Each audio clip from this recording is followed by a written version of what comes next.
मुहिब्बीन, आज मैं आपको 7 ऐसी बातें बताने वाला हूं जिससे घर में खुशहाली आती है। लोग कहते हैं कि घर में खुशहाली नहीं आती, उसकी तरतीब क्या है, उसके तरीके क्या हैं, घर में खुशहाली कैसे आएगी, तो लोग जानते ही नहीं हैं। तो आपको इंशाल्लाह ये 7 चीजें जानकर हैरत होगी और आप इंशाल्लाह इस पर अमल करेंगे तो हमेशा हमेशा घर में खुशहाली रहेगी।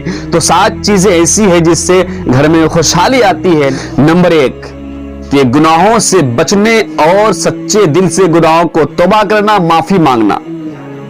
यानी हम रोज बरोज गुनाहों के दलदल में फंसते जा रहे हैं, हम गुनाह किए जा रहे हैं और हमने तौबा नहीं करना, हमने माफी नहीं मांगना और हमने गुनाहों से बचना भी नहीं है। तो इससे घर में खुशहाली नहीं आएगी, बल्कि गुनाहों से बचने और सच्चे दिल से माफी मांगने, तौबा करने से आपके घर में खुशहाली आती है। नंबर 2 कि माँ बाप और रिश्तेदारों के साथ अच्छा बर्ताव करना, उनके साथ अखलाक से पेश आना, इससे घर में बरकत आती है। लेकिन हमारे अंदर आजकल ये नहीं पाई जाती है। जैसे ही कोई रिश्ता आ जाए तो हमें बदहजमी हो जाती है, हमें जहमत समझ में आता है, जबकि ये रहमत है। मेहमान रहमत है, रिश्तेदार रहमत है।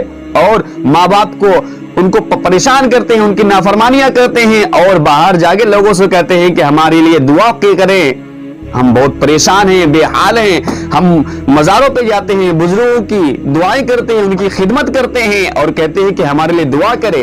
तो कहा जाता है कि अल्लाह तबारक व तआला उससे नाराज रहता है जिसने अपने माँ बाप को नाराज कर रखा हो। तो अगर आपको दुआ करवानी हो, दुआ मंगवानी हो, तो अपने माँ बाप से ही दुआ मंगवाए, इंशाअल्लाह वो दुआ हमेशा हमेशा कबूल की जाती है।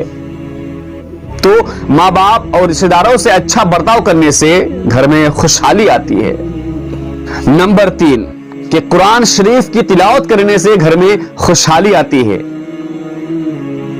जिस घर में कसरत के साथ कुरान शरीफ की तिलावत की जाती हो, उस घर में हमेशा हमेशा खुशहाली रहती है। लेकिन अफसोस की बात है, हैरान की बात है कि हमारे घर में कुरान जुज़दान में रखा हुआ रहता है, बरसों बरसों तक ताक में रखा हुआ रहता है और उसी ताक पर एक टीवी भी रखा हुआ आता है। हम रोज टीवी को ऑन करते हैं, रोज टीवी देखते हैं, लेकिन कुरान शरीफ को एक दिन भी खोलकर उसे तिलावत नहीं करते हैं, तो कहां से खुशहाली आएगी।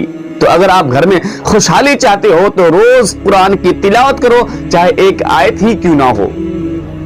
नंबर 4 कि गरीबों और मजदूरों की खिदमत करना, उनकी मदद करने से घर में खुशहाली आती है। आप अगर आपके पड़ोस में अल्लाह तबारक व तआला ने आपको दौलत दिया है तो उस दौलत के जरिए अल्लाह तबारक व तआला ने बहुत सारे गरीबों के घरों को चलाता है। तो अगर आपके अड़ोस पड़ोस में कोई गरीब मजदूर है तो उनकी जरूर मदद करें, इससे घर में आपके घर में खुशहाली आएगी। नंबर 5 कि हर हाल में खुदा का शुक्र अदा करने से घर में खुशहाली आती है। हम रोज अल्लाह तबारक व तआला की हजारों लाखों नियामतों का इस्तेमाल करते हैं, फिर भी हम खुदा का शुक्र अदा नहीं करते हैं और कहते फिरते हैं कि बहुत परेशान हैं, बेहाल हैं, बहुत लाचार हैं, रोजी नहीं है, बरकतें नहीं है। अरे कहा जाता है कि अल्लाह तबारक व तआला की हर सांस में शुक्रिया अदा करना चाहिए। तो आप अल्लाह के शुक्र अदा करें, इंशाअल्लाह घर में खुशहाली आएगी। नंबर 6 कि 5 वक्ता नमाज ध्यान और इत्मीनान के साथ पढ़ने से घर में खुशहाली आती है।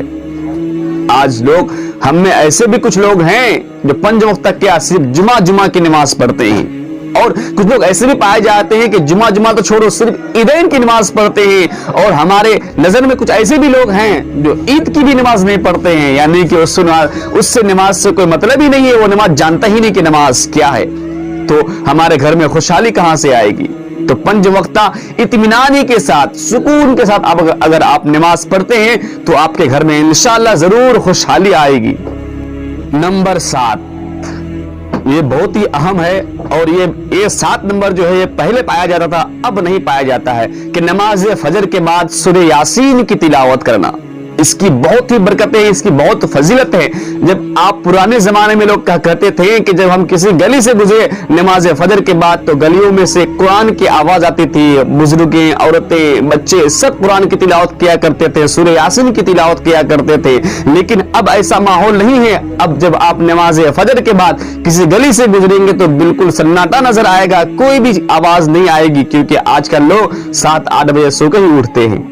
تو اگر آپ سورہ یاسین کی روز گھر میں تلاوت کرتے ہیں تو اس سے گھر میں خوشحالی آئے گی. تو یہ 7 چیزیں تھی جو گھر میں خوشحالی آتی ہے. تو انشاءاللہ ہم سب کو اللہ تبارک و تعالی ان 7 چیزوں پر عمل کرنے کی توفیق عطا فرمائے. اگر آپ کو یہ 7 چیزیں پسند آئی ہو تو ہمارے چینل کو سبسکرائب کر دیجئے اور بیل آئیکن کو دبا دیجئے تاکہ اگلا ویڈیو آپ تک آسانی سے پہنچ جائے. تو تب تک کے لیے السلام علیکم ورحمۃ اللہ وبرکاتہ.